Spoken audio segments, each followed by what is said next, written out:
Class 11th. Welcome to the online tutorial sessions for business studies. I am Avnash Lambert, your business guru, and today we are going to continue our third chapter, which is private, public and global enterprises. In the previous video, we completed the topic departmental undertakings and we also learned about its some features. In today's video, we are going to learn about the advantages, disadvantages and the suitability of departmental undertakings. Now students, without further wasting time, let's start today's topic. Now, let's start with the advantages. Advantages of departmental undertaking. The first advantage, the first merit of departmental undertaking is that easy formation. It can be formed very easily. Almost no legal formality because it's a part of government. It's a department of a government. Therefore, from whom they will take the permission? From nobody. So, almost no legal formalities and registration is also not compulsory. So, that's the easy formation for the departmental undertakings. No compulsory registration and no legal formalities. First one. Second one is effective control. Why? Because departmental undertakings are centralized. They are done by the government and are under direct and strict control of the parliament. Effective control. Why? Because they are answerable in the parliament. So, there is a strict and direct control by the parliament. And they are centralized. It is made by the central government. So, there is a effective control. It's not run by a single manager. It is run by the central government. Therefore, it has a effective control. Third one is optimum utilization of funds. These funds which are received by the annual budget, I told you they receive the funds, they receive the money from their annual budget. So proper utilization use of funds because it is under the direct control of parliament. The government decides how much money they are to be given as their annual budget. So the money which they are using, that is particularly mentioned. This much amount of money will be done for the repairment. This much money will be done for the construction work. And this will be done for the social welfare. So their usage of money is already determined. So they utilize their funds optimally. There is optimum utilization of their funds. The fourth one is strict audit control. There is a less risk of misuse of funds because it is already being predetermined that whatever the money is given, that will be used in such and such columns or rows. So there is a less risk because it is already predetermined where they will be expending their money. So their funds are strictly audited by the government. Their funds is already audited by the government. Their accounts are already checked by the government. Therefore, there is no misuse of the fund because the government audited. The government audits their accounts. Next one is public revenue. Now, it helps to increase government's revenue because its revenue is deposited in treasury of government. This departmental undertaking helps in the profit making of the government because whatever the revenue they are getting, whatever the profit they are getting, that is being deposited in the treasury of the government. Means the money which they are making, their revenue will be deposited in the pockets of the government. Next one is secrecy. Means secrecy can be maintained in its activity and in any important matter. They can keep things as a secret from the general public. For interest of the general public, they can keep some secrets. Their activities will be secret in their company only. They will not be out for the general public. So secrecy can be maintained in its activities and in any important matter. Whatever they feel for such topic of such matter, if they think that this need to be a secret, then that will be a secret. Confidential is the term. They are confidential things which they don't leak out to the general public. Now students, let's start with the demerits or disadvantages of departmental undertakings. First is inflexibility. Inflexibility. works under the strict parliamentary control, because they work under the parliamentary control. There is no such manager who orders them. The parliament, the government orders them to work. So there is too much interference of ministers and top officials. All the time the ministers, the top officials, they interfere. They tell them what to do and what not to do. The parliament tells them what to do and what not to do. So there is a lot of interference. It all reduces flexibility. So if there was no parliament, if there was no government who interfered them, then they would be doing things according to the need. But because there is so much interference, their flexibility is reduced. Next is lack of motivation. Now, no power to utilize its revenue. The revenue, I already told you that the revenue is deposited to the treasury of the government. Therefore, there is no power for them to utilize its revenue. That revenue is being sent to the government. They don't keep it with themselves. So, no incentives of hard work. The employees who are working so hard, they don't get any incentives. And also, the promotions.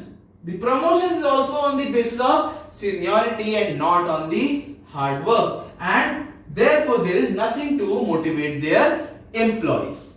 Next one is lack of financial autonomy. Now, it means no power to utilize its revenue. You already know that revenue is being transferred to the treasury of the government. So they have no power to utilize their revenue. So they don't have the freedom to use the funds on own plans for long-term investments. They have to ask for financial autonomy. They don't use the funds whatever they are making profit. So take example of a sole proprietor. If he earns the profit, he use that fund for his own business. But here in the departmental undertaking, if they are earning the profit, then in that case that profit can't be used for their own good. That profit will be sent to the government, and that government can use that money in any sector. Fine. So they don't have the freedom to use that money, that revenue on its own plans for long-term investments.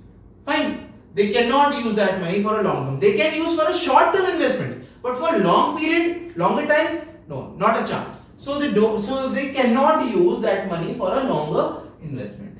Fourth one is inefficient management. Their process of working is very inefficient. These departments are managed by the government official, as you already know that these are managed, controlled by the government official. And it has a overburden with paperwork. If you have went to any government office, you must have seen there are lots of files. Lots of paperwork is being done in the departmental undertaking. So there is a overburden of paperwork. There are few things which don't need paperwork, still they are using paperwork for that. They spend maximum time to answer queries of parliament and ministry. Most of the time they are busy in answering. They are answerable to the parliament and central government, right? So they spend lots of their time, maximum time, to answer the queries of the ministries and the parliament. Now, the most important point is that they can be transferred anytime. They can be transferred anytime. So they don't work permanently. Any employee can be transferred from one place to another place. So there is no permanence. They don't stay forever. So this is the inefficient management. Suppose I am working there and I want to work for that department. Suppose I want to work there, but right now I got a call that I am being transferred. So in that case, I won't be able to work there. So therefore, inefficient management. I wanted to work for that department, but I have been transferred, and so I cannot work efficiently there. Therefore, inefficient management. Red tapeism and bureaucracy. Red tapeism and bureaucracy means that the delay of decision due to too much formalities. If there is a long process to complete a task, then that is the red tapeism. You can do that quickly, but due to the bureaucracy, due to the too much formalities, they are unable to take quick decisions. They have to go to the parliament, they have to pass a bill, they have to apply, and there is a long process, and therefore they cannot take the decisions with the blink of a second. So they are delayed due to administrative formalities. they have to go to the superiors. Then that superior will go to his superior, and they will give an application to the parliament, and there will be a bill, and then bill becomes the act, and therefore there is a delay due to administrative formalities, and there is lots of paperwork, and the procedure is too long. So this is the red tapeism and bureaucracy. So these are the demerits of the departmental undertakings. I hope I have taught you well, and you have understood the advantages and the disadvantages of the departmental undertakings. Now I want you all to take a screenshot so that you can complete your work by today only. Now students, it's not the end of the video. There is one more topic remaining, that is the suitability of departmental undertaking. Let's move to the next topic. The suitability. So it is suitable in following cases, and these cases are where secrecy is required. In defense, there is lots of secrecy required. Therefore, for defense, for places, for departments where secrecy is required, departmental undertaking are the perfect ones. Second is where government control is necessary. For example, broadcasting, Doordarshan. So that need total government control. Therefore, for broadcasting and places, the companies where government control is necessary, departmental undertakings are perfect for that. Third is where huge investments are required. For example, aircrafts. For the aircraft, the government needs lots of investments, and due to the parliament, due to the central government's involvement, they are having huge investments. And for huge investments, departmental undertakings are perfect for the aircraft and where huge investments are required. The fourth and last one is undertaking is a source of revenue, where the departmental undertaking are source of revenue, where they are expecting a huge revenue. For example, railways. Railways provides lots of revenue in India. So that is the source of revenue. So the departments where revenue is the main source, for that the departmental undertakings are the perfect examples for that. So that is the whole suitability. Note it down in your copies, take a screenshot. Now students, that's all for this video. Stay home, stay safe, and see you soon.